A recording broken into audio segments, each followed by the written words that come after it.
ನಮಸ್ಕಾರ.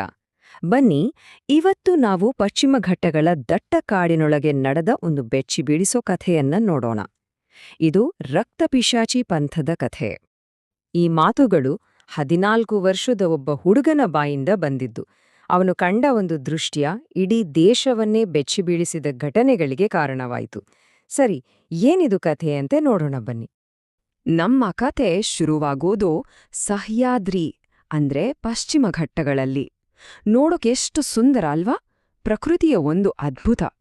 ಆದ್ರೆ ಇದೇ ಸೌಂದರ್ಯದ ಮರೆಯಲ್ಲಿ ಒಂದು ಅತೀ ಕರಾಳ ರಹಸ್ಯ ಅಡಗಿ ಕೂತಿತ್ತು. ಈ ಜಾಗ ಪ್ರಕೃತಿ ಸಂಪತ್ತಿನಿಂದ ತುಂಬಿ ತುಳುಕುತ್ತಿತ್ತು. ಆದ್ರೆ ಇಲ್ಲಿದ್ದ ಬಹಳಷ್ಟು ಹಳ್ಳಿಗಳು ಹೊರಗಿನ ಪ್ರಪಂಚದಿಂದ ಸಂಪರ್ಕವನ್ನೇ ಕಳೆದುಕೊಂಡಿದ್ವು. ಬಡತನ, ಅನಕ್ಷರತೆ ಮತ್ತು ಇದೇ ಪ್ರತ್ಯೇಕತೆ ಮುಂದೆ ನಡೆಯೋ ದುರಂತಕ್ಕೆ ವೇದಿಕೆಯಾಗಿಬಿಡ್ತು. ಸರಿ, ಈಗ ನಾವು ಸರಿಯಾಗಿ ಆ ದಿನಕ್ಕೆ ಹೋಗೋಣ. ಮೇ 12, 1998. ಆಲ್ಬರ್ಟ್ ಅನ್ನೋ 14 ವರ್ಷದ ಹುಡುಗನೊಬ್ಬನ ಕುತೂಹಲ ಒಂದು ಭಯಾನಕ ಸತ್ಯವನ್ನ ಹೊರಗೆ ತಂದ ದಿನವದು. ಕೆಲವು ದಿನಗಳಿಂದ ಹತ್ತಿರದೆ ಒಂದು ಗುಹೆಯಿಂದ ಏನೋ ವಿಚಿತ್ರ ಶಬ್ದಗಳು ಬರ್ತಿದ್ವು. ಏನಾಗ್ತಿದ್ದೆ ಅಂತ ನೋಡೇ ಬಿಡೋಣ ಅನ್ನೋ ಕುತೂಹಲ ತಡೆಯೋಕಾಗದೆ ಆಲ್ಬರ್ಟ್ ಒಬ್ಬನೇ ಆ ದಟ್ಟ ಕಾಡಿನೊಳಗೆ ಆ ಗುಹೆಯ ಕಡೆಗೆ ಹೆಜ್ಜೆ ಹಾಕ್ತಾನೆ. ಗುಹೆ ಹತ್ರ ಹೋಗ್ತಾ ಹೋಗ್ತಾ ಅವನಿಗೆ ಕೇಳಿಸಿದ್ದೇನ್ ಗೊತ್ತಾ?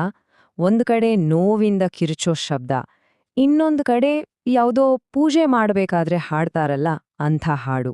ಈ ಎರಡೂ ಸದ್ದು ಸೇರಿ ವಾತಾವರಣ ತುಂಬಾನೇ ಭಯಾನಕವಾಗಿತ್ತು. ಮೆಲ್ಲಗೆ ಒಂದು ಬಂಡೆ ಹಿಂದೆಂದ ಇಣುಕು ನೋಡ್ತಾನೆ. ಅಷ್ಟೇ, ಆ ಕ್ಷಣ ಅವನು ನೋಡಿದ ದೃಶ್ಯ ಅವನನ್ನ ಅಲ್ಲೇ ಗಡಗಡ ನಡುಗುವಂತೆ ಮಾಡ್ತು. ತನ್ನ ಜೀವ ಉಳಿಸ್ಕೊಳ್ಳೋಕೆ ಅಲ್ಲಿಂದ ಓಡ್ಲೇಬೇಕಾದ ಪರಿಸ್ಥಿತಿ. ಹಾಗಿದ್ರೆ ಅವು ನೋಡಿದ್ದೇನೋ, ಅಂಥದ್ದೇನನ್ನ ನೋಡಿದ್ನೋ ಏನೋ ಜೀವ ಕೈಯಲ್ಲಿ ಹಿಡ್ಕೊಂಡು ಸುಮಾರು 15 ಕಿಲೋಮೀಟರ್ ದೂರ ಪೊಲೀಸ್ ಸ್ಟೇಷನ್ವರೆಗೂ ಓಡಿದಾನೆ ಅಂದ್ರೆ ಯೋಚ್ನೆ ಮಾಡಿ. ಅವನು ಪೊಲೀಸ್ ಸ್ಟೇಷನ್ ತಲುಪಿದ್ಮೇಲೆ ಕತೆ ಇನ್ನೊಂದು ತಿರುವು ಪಡ್ಕೊಳ್ಳುತ್ತೆ.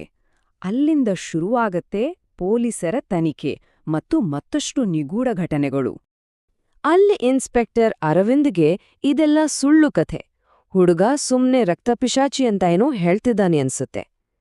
ಆದ್ರೆ ಸಬ್ ಇನ್ಸ್ಪೆಕ್ಟರ್ ಅನುವಿಷ್ಣು ಅವ್ರಿಗೆ ಯಾಕೋ ಹುಡುಗನ ಭಯದಲ್ಲಿ ನಿಜ ಇದೆ ಅಂತ ಅನ್ಸುತ್ತೆ. ಸರಿ, ನಾನೇ ಹೋಗಿ ನೋಡ್ತೀನಿ ಅಂತ ಅವರು ನಿರ್ಧಾರ ಮಾಡ್ತಾರೆ. ಮಾರನೇ ದಿನ ಅನುವಿಷ್ಣು ಆಲ್ಬರ್ಟ್ನ ಕರ್ಕೊಂಡು ಆ ಗುಹೆ ಕಡೆಗೆ ಹೋಗ್ತಾರೆ. ಆದರೆ ಅವರಿಬ್ರೂ ವಾಪಸ್ ಬರ್ಲೇ ಇಲ್ಲ. ಇಬ್ರೂ ಕಣ್ಮರೆ. ಈ ಘಟನೆ ಪ್ರಕರಣವನ್ನ ಇನ್ನಷ್ಟು ಗಂಭೀರವಾಗಿಸ್ಬಿಡ್ತು. ಇದೆಲ್ಲ ಯಾಕ್ ನಡೀತು? ಇದರ ಹಿಂದಿನ ಕಾರಣ ಏನು ಅಂತ ಗೊತ್ತಾಗ್ಬೇಕಂದ್ರೆ ನಾವು ಸಮಯವನ್ನ ಸ್ವಲ್ಪ ಹಿಂದಕ್ಕೆ ತಿರುಗಿಸ್ಬೇಕು. ಅಂದ್ರೆ ಸುಮಾರು 6 ತಿಂಗಳು ಹಿಂದೆ, ಡಿಸೆಂಬರ್ 1997ಗೆ ಹೋಗ್ಬೇಕು. ಇದೆಲ್ಲ ಶುರುವಾಗಿದ್ದು ಜೋಸೆಫ್ ಮತ್ತು ಸ್ಟೀಫನ್ ಅನ್ನೋ ಇಬ್ರು ಅಣ್ಣ ತಮ್ಮಂದರಿಂದ.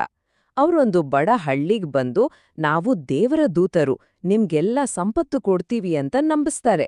ಜನರಿಗೆ ಅನುಮಾನ ಬರ್ಲು ಶುರುವಾದಾಗ ಮರಿಯಂ ಜೋಸ್ ಅನ್ನೋ ಒಬ್ಬ ಮಹಿಳೆಯನ್ನ ಕರ್ಕೊಂಡ್ಬರ್ತಾರೆ. ಆಮೇಲೆ ಒಂದು ದೊಡ್ಡ ನಾಟಕ ಮಾಡಿ ಈಕೆ ದೇವತೆ ಅಂತ ಎಲ್ಲರನ್ನೂ ನಂಬಿಸ್ಬಿಡ್ತಾರೆ. ಆದ್ರೆ ಈ ನಾಟಕ ಮರಿಯಂಳ ಮೇಲೆ ಬೇರೆನೇ ಪರಿಣಾಮ ಬೀರುತ್ತೆ.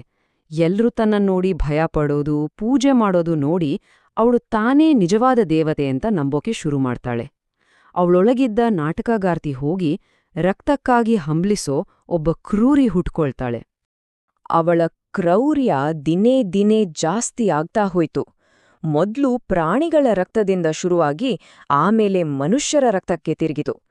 ತಪ್ಪಿಸ್ಕೊಳ್ಳೋಕೆ ನೋಡಿದ ಇಬ್ರನ್ನ ಕೊಲ್ಸಿ ಮೊದಲ ಬಾರಿಗೆ ಮನುಷ್ಯರ ರಕ್ತ ಕುಡಿತಾಳೆ. ಅದಾದ್ಮೇಲೆ ಇದು ವಾರಕ್ಕೊಮ್ಮೆ ನಡೆಯೋ ಒಂದು ಪೂಜೆಯ ತರಹ ಆಗ್ಬಿಟ್ಟು ಕೊನೆಗೆ ತಾನೇ ಜನರ ಎದೆ ಬಗಿದು ರಕ್ತ ಕುಡಿಯೋ ಮಟ್ಟಕ್ಕೂ ಹೋಗ್ತಾಳೆ. ಸರಿ, ಈಗ ಮತ್ತೆ ನಾವು ಕಥೆಯ ಕೊನೆಯ ಭಾಗಕ್ಕೆ ಬರೋಣ. ಆ ಸಬ್ ಇನ್ಸ್ಪೆಕ್ಟರ್ ಮತ್ತು ಹುಡುಗ ಕಣ್ಮರೆಯಾದ ಮೇಲೆ ಈ ಪಂಥದ ಭಯಾನಕ ಆಟಕ್ಕೆ ಅಂತ್ಯ ಹಾಡೋ ಸಮಯ ಬಂದಿತ್ತು. ಪೊಲೀಸರು ಮತ್ತೆ ಭಾರತೀಯ ಸೇನೆ ಒಟ್ಟಾಗಿ ಆ ಗುಹೆ ಮೇಲೆ ದಾಳಿ ಮಾಡ್ತಾರೆ. ದೊಡ್ಡ ಗುಂಡಿನ ಕಾಳಗನೆ ನಡೆಯುತ್ತೆ.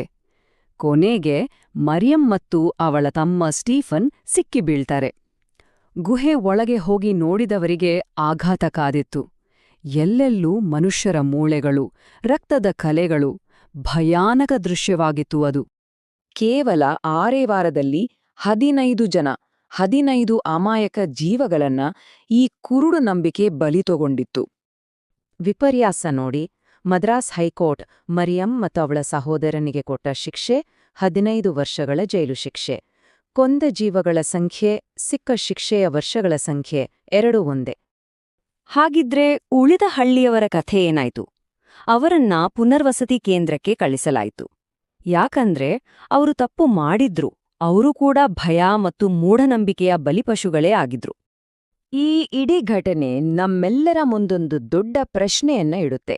ಮೂಢನಂಬಿಕೆ ಅನ್ನೋದು ಎಷ್ಟು ಅಪಾಯಕಾರಿ, ಬಡತನ, ಅಸಹಾಯಕತೆಯನ್ನ ಬಳಸ್ಕೊಂಡು ಜನರನ್ನ ಎಲ್ಲಿವರೆಗೆ ಬೇಕಾದ್ರೂ ಕೊಂಡೊಯ್ಬೋದು ಅಲ್ವಾ? ಇದು ನಿಜವಾಗಿಯೂ ಯೋಚಿಸ್ಬೇಕಾದ ವಿಚಾರ.